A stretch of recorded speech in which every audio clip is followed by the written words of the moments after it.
This is Classic Business with Michael Avery on Classic 1027 in Johannesburg and Fine Music Radio in Cape Town. Tax feature.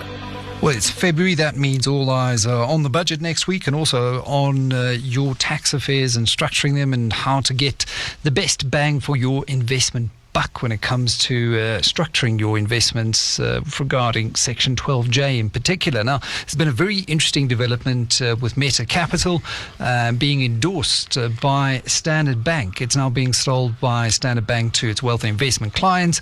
The first amongst the big banking Section 12J partnerships that I certainly have heard about and know of. I've got Darryn Faulds, fund manager at Meta Capital, in studio to talk about this, and the Mdluli Safari Lodge, which combines 12J with land reform and tourism. Very innovative. Evening, Darryn. Tell me a little bit more about this partnership with Standard Bank. It really does, if you look at it, S12J has grown in popularity, but there are some dodgy schemes out there. To be vetted by a bank lends huge credibility. Absolutely, and thanks for having me, Michael. To expand on Meta Capital, that was really our value proposition from the start. We looked at the 12J space and how it grew exponentially, and we identified three key barriers that are stopping larger institutions from adopting this asset class for their clients, specifically their high net worth, high tax paying clients. And the first one really was the abundance of choice. As you mentioned, with the rapid growth, there's a number of participants within the market. Each will provide that 12J tax deduction, but which will provide the returns over and above that. Secondly was, what is an affordable diversity option for investors? With these higher minimums that often these 12Js, we're charging investors to be adequately diversified across the spectrum. You needed to have a much higher investment amount. And thirdly was, once you've made the investment, well, what is your reporting mechanism looking like? How do you monitor your performance of your investment over time? And these are the big barriers that we identified within these large institutions. And Meta Capital is set amongst a mission statement to really build an aggregated product vehicle that removes those barriers through an affordable diversity play that allows you to invest through a single application process into a basket of market-leading 12J strategies, hand-selected by our investment committee. And not only do that, but have a very sophisticated reporting mechanism to report on that quarterly. And those are really key criteria that these larger institutions are looking for when they service their clientele, specifically their niche and high net worth clientele that they obviously work very hard to maintain and to service. Who will enjoy the full benefit of that upper threshold, 45% tax deductibility. It's almost a fund of funds type approach. Now, Darryn, last year we spoke about one of your flagship investment projects. It's called the Mdluli Safari Lodge.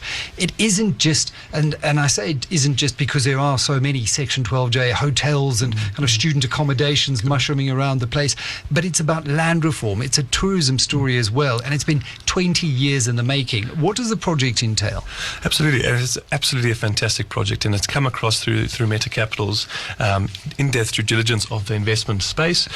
We came across some Mdluli, and it entails a long story of successful land reform, of private sector involvement, utilising the 12J incentive that the government's put together to provide growth finance for these type of opportunities. It's a very disruptive leisure ownership vehicle, and I can touch on that really is that if you look at traditional leisure ownership vehicles like timeshare, etc., they generally have some certain restrictions about them. They have a restriction of use, on time of use, and they also come with additional costs.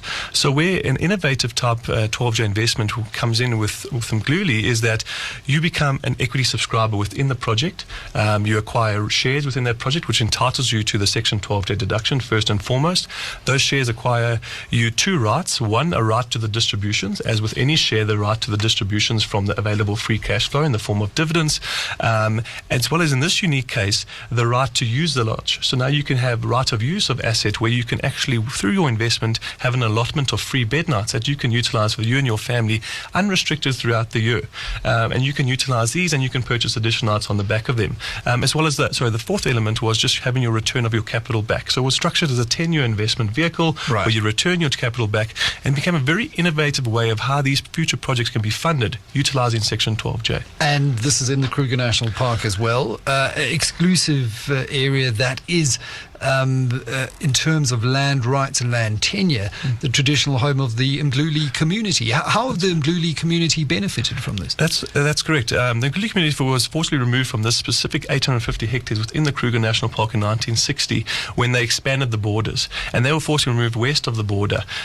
Subsequent to the dawn of democracy in 94, then Land Reform Minister Darryn Faulds actually signed their successful land claim where they won back 850 hectares within the Kruger National Park. And the exclusive opportunity really exists is because subsequent to that, they've changed the legislation to now have financial compensation for key strategic areas within environmentally sensitive parts of the country. So it'll never be done again where you can actually have your land returned back to you and now be financially compensated. So here you have a unique case where you have the immense Kruger National Park, and within 850 hectares is actually owned by a specific community now. And they benefit through a 50-50 partnership with the private sector, being the 12J financing vehicle.